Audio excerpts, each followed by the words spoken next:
Biroq borganimizda bitta yigitcha muravennik sotib yuradi. Mazasiga gap bo'lish mumkin emas. Aynan o'sha tam birgalikda tayyorlaymiz. Shakar, tuxum, sut, chira erigan margarinni solib aralashtirib, ichimlik sodasi, un solamiz va xamir qoramiz. Tayyor bo'lgan xamirni yoyib, bo'laklarga bo'lib olamiz. Qattiqqina bo'lib qotishi uchun 1-2 soatga muzxonaga yuboramiz. Qotgan xamirni idishga un solib, unga belab qirg'ichni katta tishidan o'tkazamiz. Unini elab tashlaymiz. Unlab qirg'ichdan chiqarsangiz shunaqa donador bo'ladi. Pishirish uchun pechga yuboramiz. Qarab turaylik, tez tayyor bo'ladi. Unlansa shunaqa oson maydalanadi. Sariyog, variyoniy moloko, asalni olovga qo'yib eritib aralashtirib olamiz. Maydalangan korjimizni ustidan quyib, yaxshilab aralashtiramiz. Kichkinaroq stakan yoki idishni suvlab, tayyor bo'lgan massamizni presslab solishni boshlaymiz. Suvlansa chiqarish oson bo'ladi. Men farzandlarimiz sut ichadigan idishni qopqog'idan foydalandim. Xohishga ko'ra bezak berishingiz ham mumkin. Retsept yoqsa nodirangizni duo qilishni unutmang. Assalomu alaykum musulmonlarim. Oldimizda Ramazon. Saharlik iftorlik uchun yumshoqqina qazili non retsepti bilan bo'lishamiz. Droji, shakar, sut, tuz, yog', un solib xamir qoramiz. Xamirimizni esa oshirish uchun olib qo'yamiz. Xamir oshgunicha nachinka tayyorlab olamiz. Men to'xtani ozotani yog'likini qazisidan foydalandim. Qazini mayda qilib to'g'rab olamiz. To'g'ralgan piyozga tuz, murch, mayda to'g'ralgan qazini solib yaxshilab qo'limiz bilan ezib aralashtirib olamiz. Oshgan xamirimizni olib zuvalachalarga bo'lib olamiz. Zuvalachalarimizni videoda ko'rsatilgandek qilib yoyib olamiz. O'rtasini maxsus idish yordamida teshib olamiz. Qazi yog'liroq bo'lsa, shunchalik sochni chiqadi. O'rtasi bilan chetlarini xuddi videoda ko'rsatilgandek qilib yopishtirib olamiz. Listga qo'yayotganda orqa tarafini aylantirib qo'yamiz. Tuxum sarig'iga 1 qoshiqqina sut solib aralashtirib nonga surtamiz. Tabga ko'ra sedana kunjutlardan sepamiz. Yaltillab turishini xohlasanglar ustida muzdekini suv sepib yuboringlar. Yarim soatda yumshoqqina qazi nonimiz tayyor bo'ldi. Retsept yoqqan bo'lsa nodirangizni duo qilishni unutmang. Har qanday tartletkalar uchun eng zo'r xamir. Idishga elangan un hamda razrixlitilni solamiz. Milterni xona harorati eritilgan 72%. Aynan shu shirinlikni tayyorlaymiz. Margarinni solib, un bilan urpoqlab olamiz. Shakar, tuxum, smetana solib xamirni yarim soatga tindirish uchun sovutgichga olib qo'yamiz. Nachinkasi uchun shakar upasi hamda tvorojniy sirini aralashtirib olamiz. Ushbu shirinlik mazasidan cheescake'ni eslatadi. Tingan xamirni olib, un sepib, yoyib olamiz. Qolipni esa o'zingiz xohlaganingizni va uyingizda bordan foydalanishingiz mumkin. Qolipda qirqib, chetlari uchun lentalarni kesib olamiz. Listga pergamin solib, qo'yib, chetlarini yopishtirib olamiz. Agar erinsangiz katta tart qolipida qilsangiz ham bo'ladi. Yarmigacha nachinkadan sovib olamiz. Pishirish uchun pechga yuboramiz. Pishguniga qadar olchali massamizni tayyorlab olamiz. Danagidan tozalangan olcha, shakar, kraxmal qaynatib olamiz. Shirinligimiz ham tayyor bo'ldi. Ustki qismiga olchali massamizdan solib bezatamiz va maza beramiz. Ishtaha ochar shirinligimiz tayyor bo'ldi. Xohlasanglar tart, xohlasanglar cheesecake. Albatta tayyorlab ko'ring. Ko'rinishdan yog'li nonushtaga o'xshagani bilan umuman yog'siz nonushta. Ishonmasangiz tayyorlab ko'ring. Idishga sut, tuxum, tuz, razrixlitilni solib aralashtirib olamiz. Iste'mol qilayotgan luqmangizni halolligiga e'tiborli bo'ling. To'xtani azotan doktorskiy kolbasasidan maydalab to'g'rab solamiz. Svetofor bolgarskiyni mayda kubik qilib to'g'rab, un solib, xamir qoramiz. Xamirni uzoq tindirishni hojati yo'q. Xamir o'rtacha yumshoqlikda bo'lgani ma'qul. Un sepib, qalingina qilib yoyib, xuddi videoda ko'rsatilgandek qilib kesib, bo'laklarga bo'lib olamiz. Bolgarskiylar o'zidan suv chiqaradi, shuning uchun ham biroz yopishqoqroq bo'lishi mumkin. Tovaga yog' solib ikkala tarafini qovurishni boshlaymiz. Olovni juda ham baland qilib yubormanglar.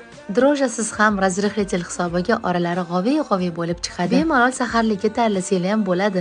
Yog' umuman shinmaydi, quruqqina bo'ladi. Albatta tayyorlab ko'ring.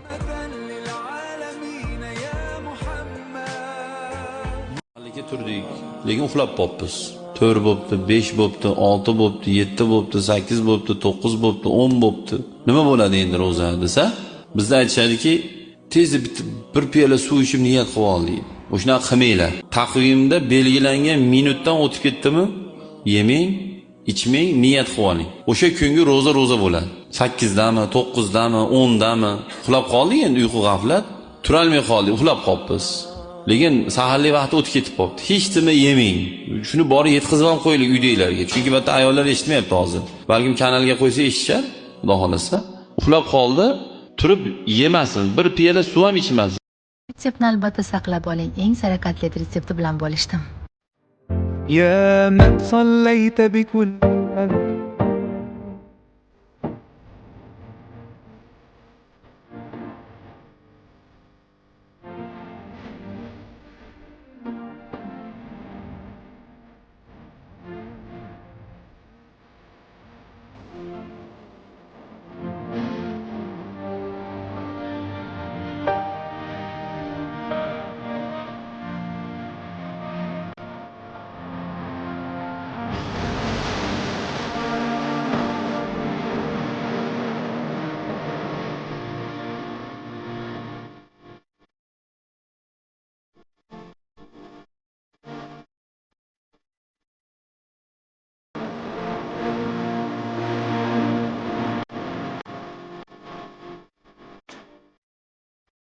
Tuxumga belangan baqlajonli salatni ko'pchilik yaxshi ko'radi. Oldinlari o'zim ham unga belamasdan tuxumga botirardim. Qizlar birinchi bo'lib unga, keyin tuxumga belasanglar, tuxum shundoqqina yopishadi, qo'yadi. Quymoqdek to'yimli va mazali bo'ladi. Bu juda oddiy deyishingiz mumkin.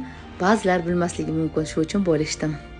Iftorlikka nima taom tayyorlasam ekan deb o'ylanib qoldingizmi? Mana sizga ideyani zo'ri, albatta tayyorlab ko'ring. Hozirgi kunda Toshkent shahrining barcha bozorlaridan Sirnilavka do'konini topishingiz mumkin. Bu do'kondan siz 150 dan ortiq turdagi sirlarni hamda svejiy sut mahsulotlarini topishingiz mumkin. Mijozlarga qulaylik yaratish maqsadida hozirgi kunda Sirnilavka do'koni Chirchiq bozorida ham o'z faoliyatini boshladi. Darsga keladigan o'quvchilar har doim Halloween sirini topishga qiynalishadi. Qizlar Sirnilavka do'konidan topishingiz mumkin. Taomni qayta isitganda ham sir cho'zilib turishni xohlasanglar, ushbu sirni skrinshot qilib olinglar. Qaynatilgan kartoshkaga tuz, sariyog' solib ezib olamiz. Eriydigan sirni mayda qirg'ichdan chiqarib, ozroq kashnich bilan birgalikda solib aralashtirib olamiz. 4 qoshiq un, 1 qoshiq kraxmal suv solib aralashtiramiz. Pyuredan koptokcha yasab, xuddi videoda ko'rsatilgandek shakl beramiz. Birinchi bo'lib klarga, keyin suxari talqoniga belab olamiz. Qizib turgan yog'da qizarguncha qo'rib olamiz. Tovada yog' qancha ko'p bo'lsa, shuncha yaxshi. Juda ham mazali bo'ladi. Retsept yoqsa Nodirangizni duo qilishni unutmang. Iftorgacha 10 daqiqa qolgan bo'lsa ham ushbu salatni tayyorlashga ulgurasiz. Tuxumni chaqib, o'simlik yog'i, tuz solib aralashtirib qizigan tovada quymoqlarni pishirib olamiz. Tayyor bo'lgan quymoqlarni ustma-ustun taxlab, rulet ko'rinishida o'rab, xuddi videoda ko'rsatilgandek qilib to'g'rab olamiz. Idishga mayda to'g'ralgan quymoq, bodring, pomidorni solamiz. Salat yanada mazali bo'lishi uchun To'xtaniyoz otaning halol kopchonli kolbasasini ham somoncha ko'rinishida to'g'rab solamiz. Konservalangan jo'xori, ko'katlarni solib, quyuqqina mayonezdan solamiz. Yaxshilab aralashtiramiz. Qirg'ichdan chiqarilgan sir salatimizga maza va ko'rinish beradi. Albatta tayyorlab ko'ring. Iftorgacha hali ancha vaqt bor. Payg'ambarimiz alayhissalomning huzurlarida bir ayolni maqtashdi. Kechasi bilan ibodat qiladi, kunduzlari ro'zador, ibodatda tengi yo'q, lekin bitta aybi bor, tili yomon. Tili bilan qo'shnilarga, boshqalarga ozor beradi deyishganda, Rasululloh sallallohu alayhi vasallam hiya finnar dedilar. Uni ibodatida xayri yo'q, u ayol do'zaxiy ayol dedilar. Vo ajab. Ibodat qayerda qoldi? Banda agar tilini tiymasa, ibodati bekor bo'lib qoladi.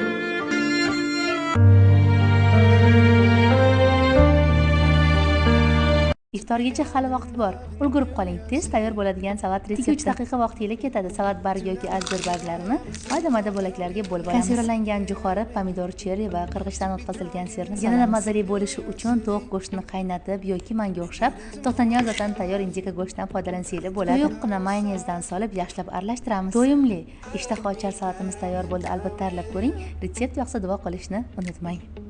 Aprel oyini yoqtiraman. Yangi sabzavotlar chiqishni boshlaydi. Yangi kartoshkani postini artmasdan yaxshilab yuvib bo'laklarga bo'lib 3 daqiqa qaynatib olamiz. Murch, oregano, paprika, tuz, o'simlik yog'i solib aralashtiramiz. 3 daqiqa davomida qaynab chiqqan kartoshkamizni yaxshilab aralashtiramiz. Duxovka listiga pergament solib bir qator qilib joylab olamiz. Sariyog' solib pishirish uchun yuboramiz. Usti qarsildor, ichi yumshoqqina bo'lgan kartoshkamiz tayyor. Tanho sirli souslari bilan yanada mazaliroq. Kattalar va kichiklarga birdek yoqishi aniq. Albatta tayyorlab ko'ring.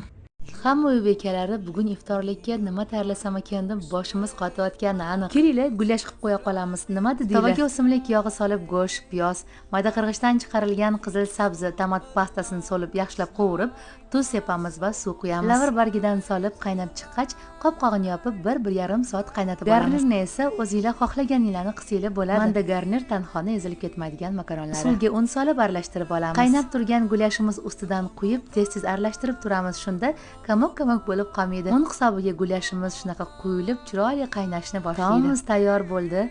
Albatta iftorlikka tayyorlab ko'ring. Ushbu retsept asosida tayyorlab ko'rsanglar, har doim faqatgina shu usulda tayyorlashni boshlaysiz, chunki mazasiga gap bo'lish mumkin emas. Retsept yoqsa, Nodirangizni duo qilishni unutmang.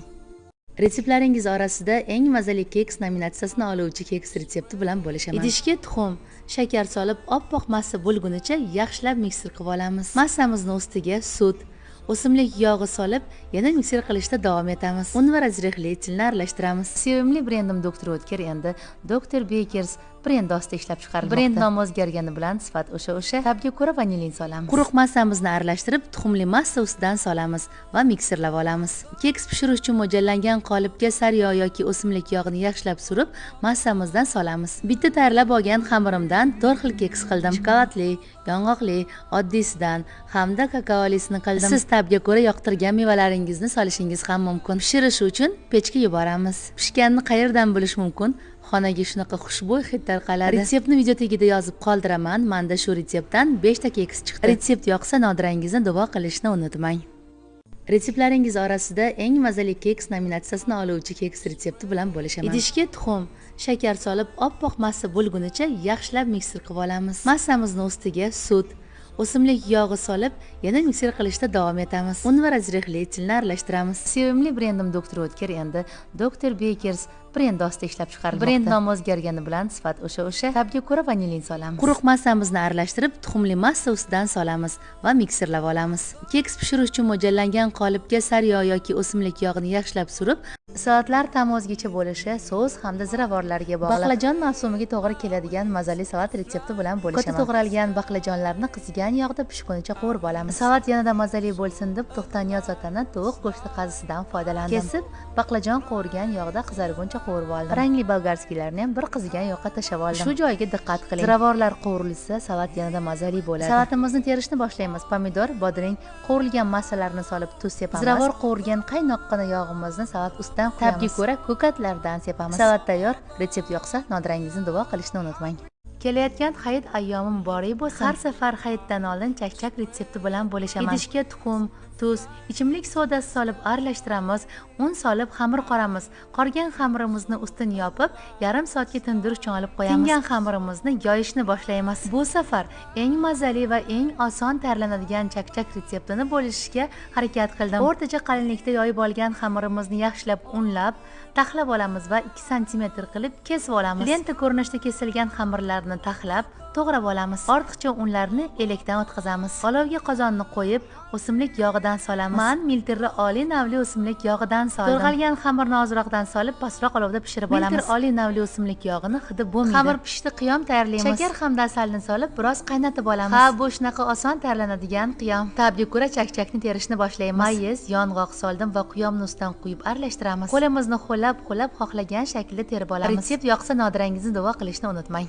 Hozirgi paytda food blogger bo'lishimda dadamning hissalari katta. Yangi kelinlik paytimda taomlarim mazali chiqish uchun maslahatlarni ayamaganlar. Gurman qaynotam ko'p narsalarni o'rgatganlar. Dadamning qo'llaridan va retseptlari bo'yicha qiyma shashlik retseptini bo'lishaman. Mol go'shtini bo'yin qismidan, buyrak atrofi yog'i hamda piyozni to'g'rab olamiz. Tuz hamda shashlik uchun mo'ljallangan ziravordan solamiz. Yaxshilab aralashtirib olamiz. To'liq retseptni video tagida yozib qoldiraman. Go'sht maydalagichdan o'tkazamiz. Paketlarga solib muzlatgichga yuboramiz. Qancha yupqa yoysanglar, shuncha tez muzlab oladi. 2 soat davomida muzlab olgan go'shtlarimizni to'g'rab, yana go'sht maydalagichdan o'tkazamiz. Tayyor bo'lgan massamizni qo'limizni ho'llab siqlab olamiz. Siqlanishiga diqqat bilan qarab turinglar. Odatda tabi nozik mehmonlar uchun ko'mirda emas, o'tindan tayyorlangan cho'g'da shashlikni pishirishadi. Shashlik chiroyli siqlangan bo'lsa, xomlikdanoq ishtaha ochadi. Dovullab turgan cho'g'imizda pishirishni boshlaymiz. Musaffo chimyon havosi qo'ynida yirtiq ishtoncha-yu kir yuzlarimiz bilan shashliklarni maza qilib yeb oldik. Ha, bu men yegan eng mazali qiymali shashlik. Ishonchli qiyma shashlik retsepti tayyor. Retsept yoqsa dadajonini duo qilishni unutmang. Abdulloh, Muhammad, Nafalimu kelinglar adiyli kelgungacha maza qilib yeb olamiz. Bunisi menga hamma farzandlarimizga xot-dog oldida boshqa taomlar nari o'tsin. Mikrovolnovka tosterim yo'q, baba xot-dogim ko'chadagi chiqmaydi deb o'ylamang. Uyingizda oddiy tova bo'lsa bo'ldi. Ko'chadagidan ham mazali chiqadigan xot-dog retsepti bilan bo'lishaman. Sosiskani qovurib, xot-dog uchun mo'ljallanggan bolchkalarimizga shunaqa is tushirib olamiz. Xohishga ko'ra pomidor bodrinlardan solamiz. Xohlasanglar sho'r bodrin solsanglar ham bo'ladi. Xot-dog yanada mazali bo'lsin deb tanxoni shirin ketchuplaridan soldim. Hamma mahsulotlarni solib bo'lgach, hidi dimoqni yoradigan, mazasi og'zingizda qoladigan tanxo sirli soslardan ham soldim. Chips bilan bezadim. Bu xot-dogdan keyin farzandlarimiz bizni yanada ko'proq yaxshi ko'rishadi. Mehnati osongina, ta'mi unutilmas mazali shirinlik tayyorlaymiz. Ishni turetskiy biskvitni tayyorlashdan boshlaymiz. Idishga shakar, un, razrihli kukuruznik kraxmal, avalex, tuxum, muzdekkina suvni solib yaxshilab 10 daqiqa davomida mikser qilib olamiz. 4 ta tuxumni sarig'idan ajratib, oqi bilan shakarni solib, bezeyimizni qattiq bo'lguncha mikserlab olamiz. Biskvit massasini qolipga solib tekislab, ustidan bezeyimizni ham siqib chiqazamiz. 140 gradusda qizib turgan duxovkamizga 50 daqiqaga pishirish uchun yuboramiz. Pishgan bezey biskvitni o'rtasidan kesib oldim. xohlasanglar bir qavat qilsanglar ham bo'ladi. 45% qaymoq, tvorojniy sir labniy hamda shakar upasini solib, krem holiga kelguncha mikserlab olamiz. Menga zavq beradigan daqiqalar pirojni terishni boshlaymiz. Bize biskvit, krem, yong'oq, varyoniy moloko. Yarimta biskvitimizni ustidan qo'yamiz. Qolgan krem bilan ustini tekislab, tabga ko'ra kokos va strushka sepamiz. Ishonch bilan ayta olaman, shirinlik ta'mi og'zingizda qoladi. Retsept yoqsa, nodirangizni duo qilishni unutmang. Organizm uchun foydali vitaminlarga boy bo'lgan gulkaram mavsumida gulkaram tayyorlashni ko'rsataman. Odatda yog'li qilib pishirishga o'rganganmiz, bu usulda qilsanglar yog'siz bo'lib chiqadi. Gulkaramni maydaroq bo'laklarga bo'lib, chesnokni ezib solib, tabga ko'ra tuz solamiz va pishguncha qaynatamiz. Tuxum chaqib, paprika, tuz solamiz va yaxshilab aralashtirib olamiz. Pishgan gulkaramlarimizni olib, quritamiz va birinchi bo'lib yaxshilab unga belab olamiz. Undan keyin tuxumli massamizga hamma joyini tegizib olib, yana unga solib, hamma joyini unlab olamiz. Qizib turgan yog'imizga solib, tillarang bo'lguncha qovurib olamiz. Juda ham mazali bo'ladi, albatta tayyorlab ko'ring. Bu usulda qovursanglar yog'sizgina bo'lib chiqadi, ko'ngilga tegmaydi. Ko'rinishdan balu yoki kefsini eslatadi, yoqimli ishtaha.